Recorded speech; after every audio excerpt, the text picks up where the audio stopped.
Every team has a go-to guy who everyone depends on to make the big play in the big moment. In Muskegon, that guy's name happens to be Guy. As Alec Giannakopoulos explains, his go-to skills extend beyond the arena. On Friday nights, Mackay Guy keeps both basketball fans and football fans on their feet. Let's go, Big Red! Let's go, Big Red! On Sundays, he's got a different crowd, but when his hands get set, their reaction is similar. The crowd is all the same. People are gonna watch you regardless. Before he could carve through defenses in two sports, Mackay's first love was the organ. I was like, I wanna learn how to play. I said, really? He's like, yeah. So I said, all right. I thought he was playing, but no, with Mackay's personality, when he asks you he want to do something, most of the time he gets it done. God, and we thank you for being our Savior. Kai Guy has preached in front of his congregation for almost 20 years and watched his son grow into the role on stage with him, both in performance and stature. His hands were even too small to even get some of the keys, and his feet couldn't reach the pedals. But even at age 6, he'd be stepping into his first leadership role. Normally the organist is, they are the leader of the music ministry. He didn't just pick up scales and chords. Mackay learned how to lead, a skill he took with him as a Big Red. Like, you can't be good at or great at something if you don't put the work in. See, just like you're not just gonna magically be good at playing the organ, you gotta put the work in just like that. You gotta give God his time, just like you give your football and basketball his time. That work has taken him to the Breslin Center and Ford Field. But where he first played in front of a crowd is just as important to him. He'll give me a head nod or no. So we kind of, over the course of the years, we kind of been working those out. It does feel great to just like, he's watching, I'm watching him, and we doing the same thing for each other. After growing up in this church, he'll move on in the fall. But he's getting ready to go to college, so he won't be here. He'll take what he's learned in sports and in church to Wayne State to study to become a lawyer, something that doesn't surprise Kai. He's a thinker, so he is a mouthy kid. He always gonna talk back. But not just in that way, because just like on the altar and on the field, he knows he's learned to lead and do some good. Mackay has been a leader since he was born. I think that he will go to Wayne State and make an impact just to help people and be a good person. Reporting from Muskegon Heights, I'm Alec Giannakopoulos. News. Every time he crosses a finish line, Johnny Agar gets the same type of reaction. People are cheering. Most are crying tears of joy, and few can fathom what it took for him to get there. All Johnny Agar has ever wanted is to be an athlete.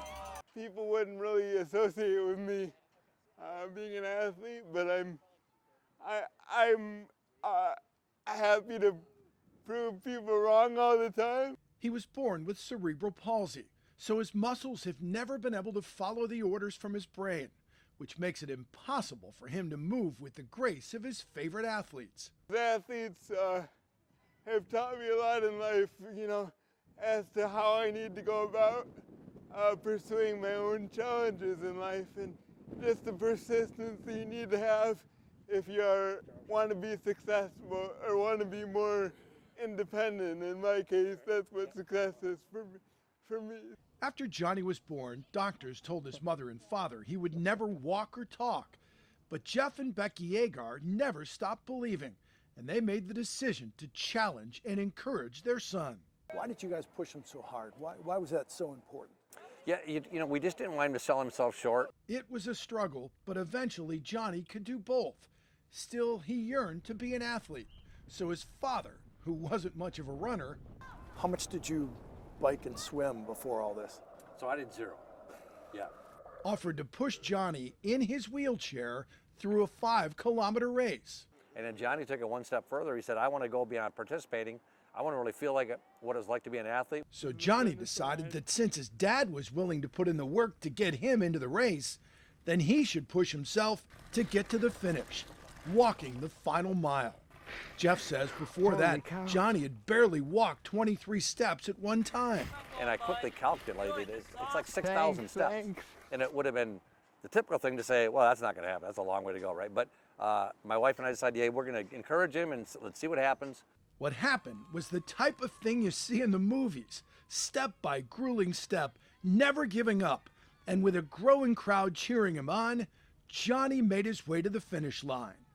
I have to focus on everything from my breathing to my posture to my, where I place my foot. But it's like with anything, if you have a training plan and you have a goal in mind and you are willing to put forward the time and the effort to achieve it, then you can. Once they achieved that goal, the Agars started to think even bigger. Triathlons. No challenge was too big for the father who didn't run, bike, or swim before they started this father and son team. Until they tried to tackle the most difficult race of all, Kona. They were pulled off the course because they didn't hit the time standard. My wife originally said, something good's going to come of this, and I first said, nothing good's going to come of it. Well, some great things have come of it. Johnny's done amazing things in his life so far, all because we showed, overcoming challenges was what it was all about, not finishing in Kona the first time around. Team Agar has finished plenty of races since Kona. Now, 7 years later, they've been invited back.